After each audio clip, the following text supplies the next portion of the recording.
This video is about the death of Stalin and some remarkable parallels in the Quran.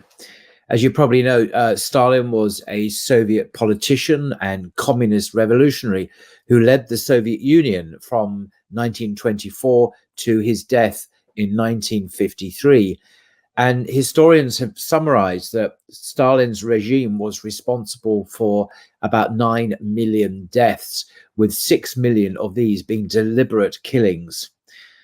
Stalin called, quote, to bring to completion the liquidation of the Christian clergy in our country. Obviously, he was an atheist. And what's interesting is in his youth, he actually went to a Christian seminary to train to be a priest.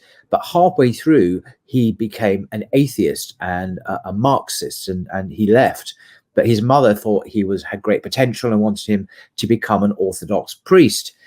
But it wasn't to be. And Stalin, as leader of the Soviet Union, called for, quote, an atheist 5-year plan from 1932 to 1937 in order to eliminate all religious expression in the USSR, whether Christian or Muslim or whatever. And it was declared, it was an official declaration that the concept of God would disappear from the Soviet Union. It was remarkable. Nowadays, of course, religion is back in the Soviet Union. Churches have opened and mosques have reopened and so on. But when I first read about Stalin's last moments on this earth, certain incredible Quranic passages came to mind. But before I come to those passages, I want to read from the account by Stalin's own daughter, Svetlana, who was present at her father's death.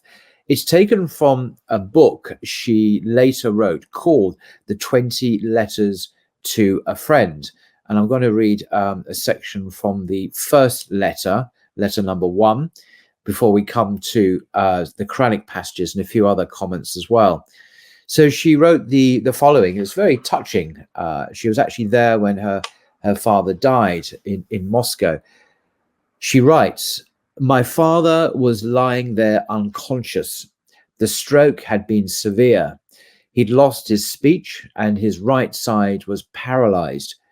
He opened his eyes several times, but his gaze was clouded and no one knew whether he recognized anybody or not. Whenever he opened his eyes, they leaned over him, straining to catch a word or even read a wish in his eyes. I was sitting at his side, holding his hand, and he looked at me, though I'm sure he couldn't see me. I kissed his face and his hand. There was no longer anything more for me to do. It's a strange thing, but during those days of illness when he was nothing but a body out of which the soul had flown, and later during the days of leave-taking in the Hall of Columns. The Hall of Columns, by the way, is this big kind of palace where Soviet dignitaries lie in state and where Stalin laid in state for some time. And she obviously was there at that time. She said, I love my father more dearly at that time than I ever had before. Neither before nor since have I felt such a powerful welling up of strong, contradictory emotions. As I stood in the Hall of Columns day after day, frozen, unable to speak, I literally stood, for try as they would to make me sit down, or even though they shoved a chair under me, I was unable to sit or do anything but stand in the presence of what was occurring. I realized that a deliverance of some kind was underway. I had no idea what kind of deliverance it was or what form it was going to take, but I knew that for me and for everyone else, it would be a release from a burden that had been weighing on the minds and hearts of us all. They were playing an old Georgian folk tune with a melody that was sorrowful and full of feeling. I looked at that face in its sadness and repose and listened to the funeral music and felt torn apart by grief. I thought what a bad daughter I had been, that I'd been more like a stranger than a daughter and had never been a help to this lonely spirit, this sick old man, when he was left all alone on his Olympus. Yet he was, after all, my father, a father who had done his best to love me and to whom I owed good things as well as bad.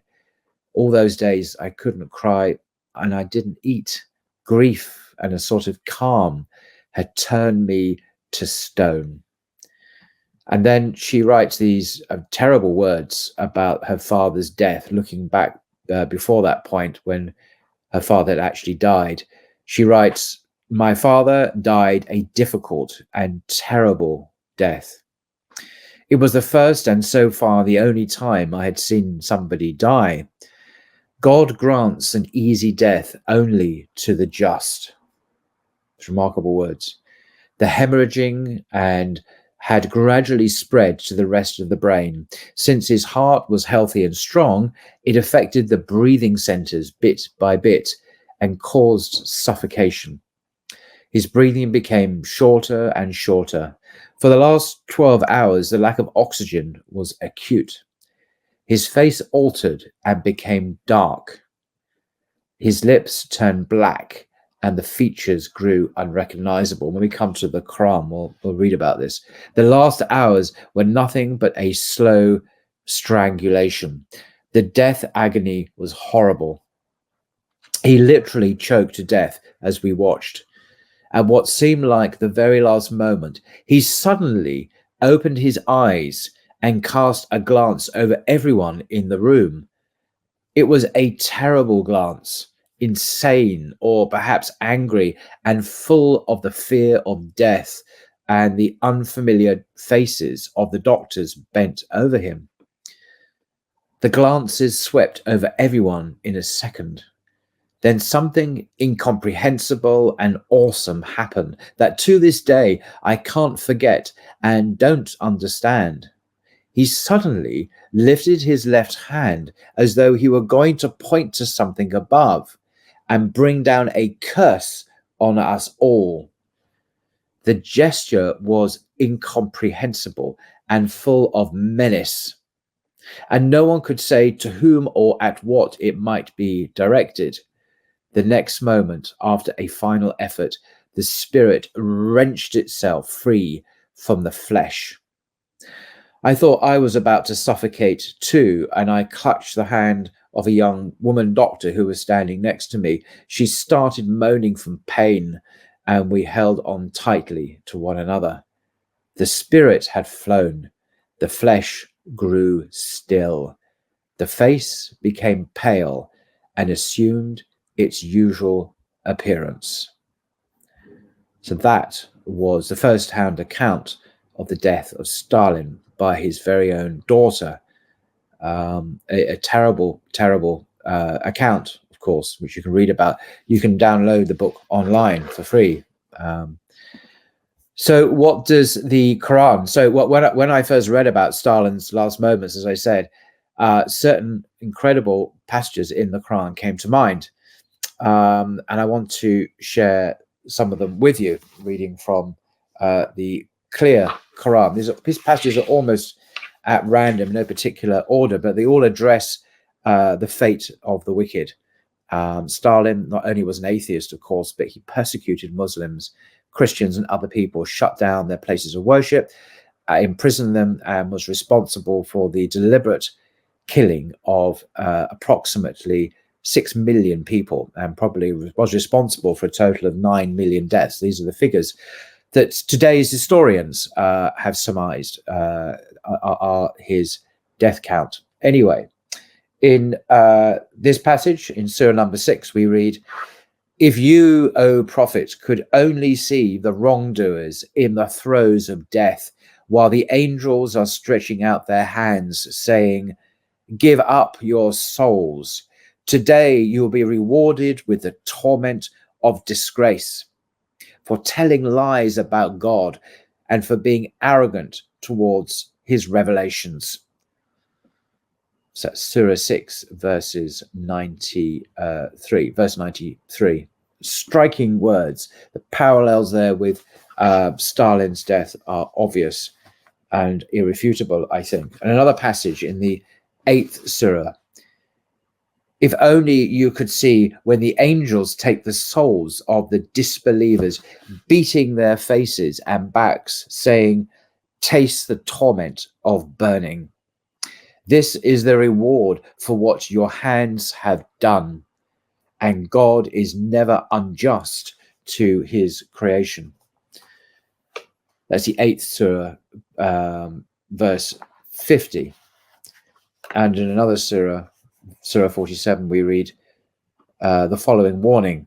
Indeed, those who relapse into disbelief after true guidance have become clear to them. So remember, Stalin was training to be a priest, so he would have believed in God, at least. Those who relapse into disbelief because he became an atheist, even while he was trained to be a priest. Indeed, those who relapse into disbelief after true guidance has become clear to them, it is Satan that has tempted them, luring them with false hopes, the false hopes of communism, perhaps. That is because they said privately to those who detest what God has revealed, "We will obey you in some matters." But God fully knows what they are hiding. Then how horrible will it be when the angels take their souls, beating their faces and backs? This is because they follow whatever displeases God and hate whatever pleases him. So he rendered their deeds void. Whatever good deeds they did were useless, worthless. They were voided because of their disbelief. And that's Surah 47, verses 25 to 28. And in another passage in the Quran, in the 50th Surah, we read the following. Ultimately, with the throes of death will come the truth. This is what you are trying to escape, and the trumpet will be blown. This is the day you were warned of. Christians too believe in the day of judgment, of course, as part of the Christian creed. Each soul will come forth with an angel to drive it and another to testify. It will be said to the denier, "You were totally heedless of this. Now we have lifted this veil of yours, so today your sight is sharp." And one's accompanying angel will say, "Here is the record ready with me." It will be said to both angels, "Throw into hell every stubborn disbeliever, withholder of good, transgressor, and doubter, who set up another God with God. So cast them into the severe punishment." And that's Surah 50, verse 19. And in another place, we read in Surah 69, "And as for those given their record in their left hand, they will cry bitterly, 'I wish I had not been given my record, nor known anything of my reckoning.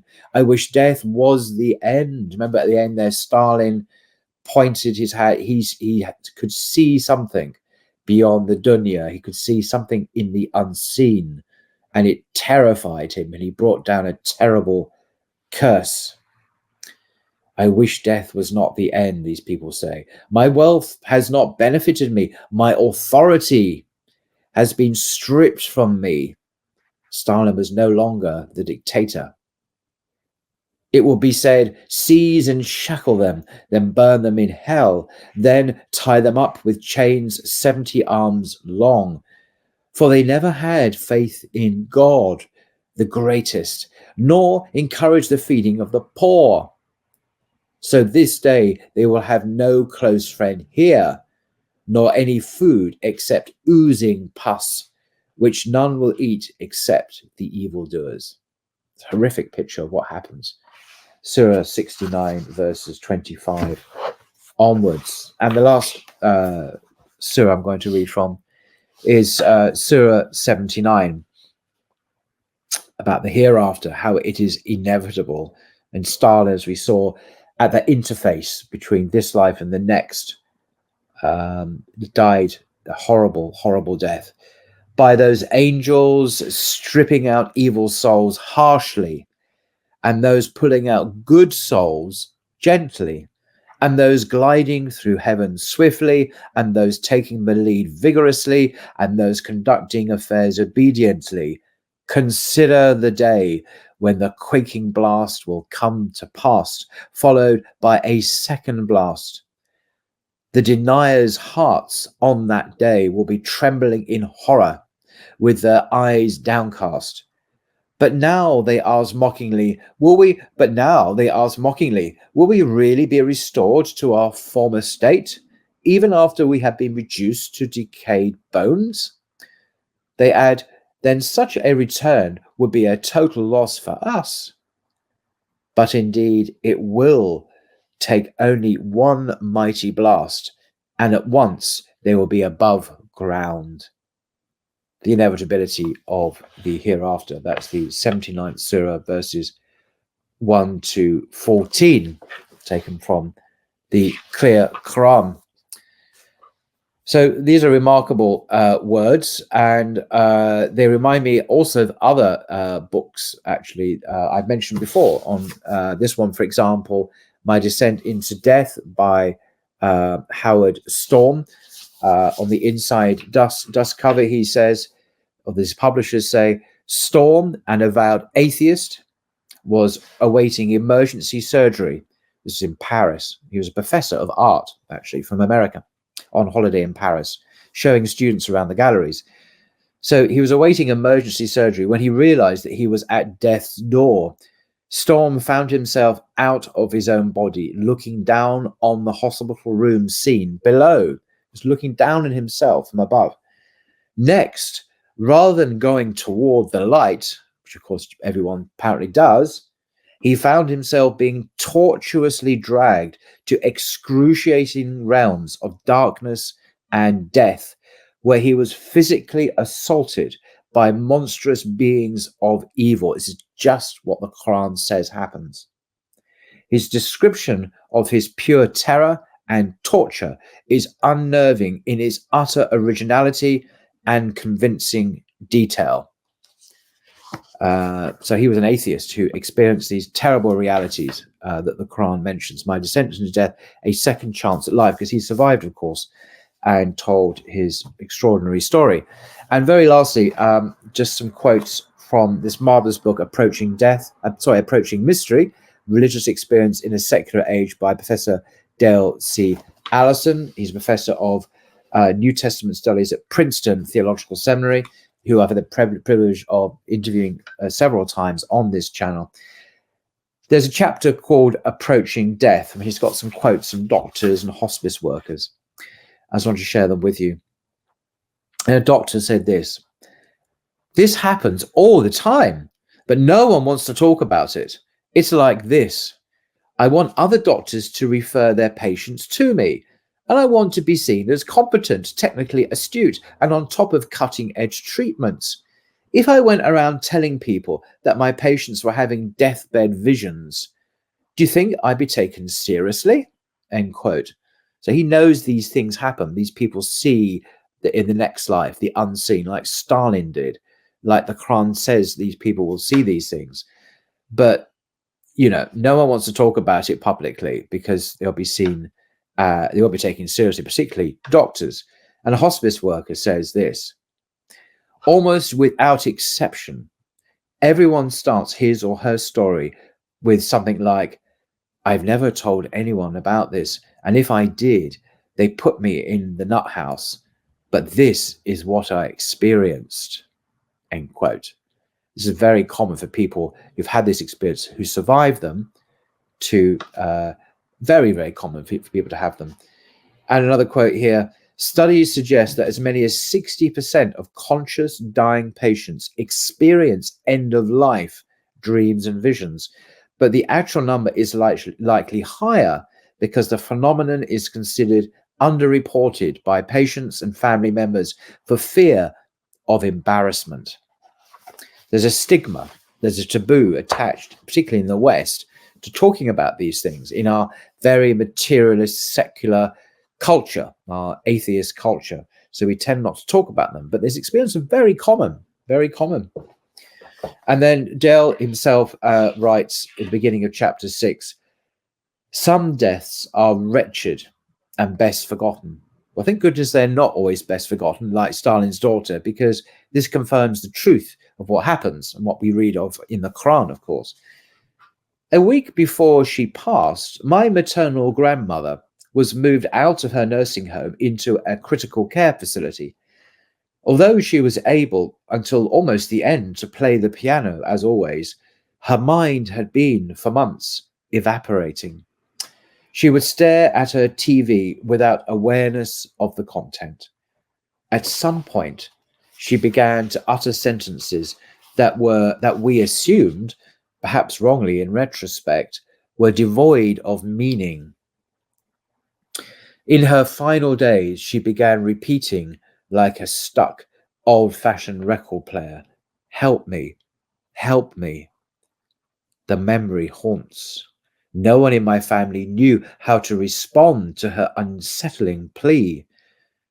I confess that all I could think of was the ending to a 1958 sci-fi horror movie, The Fly.